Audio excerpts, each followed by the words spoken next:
বাংলাদেশে 17 বছর ফ্যাসিজমের পরে একটা আসন্ন নির্বাচনে বাংলাদেশের মানুষ খুব আশা ভরসার সাথে তাকিয়ে আছে।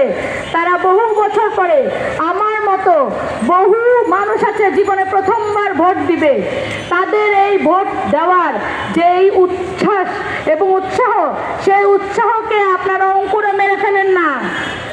একজন প্রার্থী, ঢাকা 8-এর প্রার্থী, তাকে দিবালোকে যেভাবে হত্যা করা হলো, আজকে সেই হত্যার 1 মাস।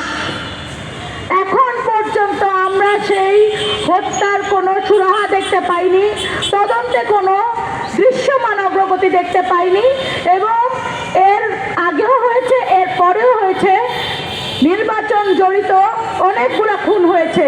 আমাদের ঢাকায় বিএনপির মুসাফিরকে হত্যা করা হয়েছে, জামাতের জামাল উদ্দিনকে হত্যা করা হয়েছে, তারপরে তিতুমির কলেজের 2টো ছাত্রকে হত্যা করা হয়েছে। সবই এই রাজনৈতিক কারণে, কিন্তু কোনোটারই বিচার হচ্ছে না। এই বিচারহীনতার সংস্কৃতি, যেটা আমাদের এই ফ্যাসিজমের একটা মার্কার, সে বিচারহীনতার সংস্কৃতি কেন এখনো থাকবে?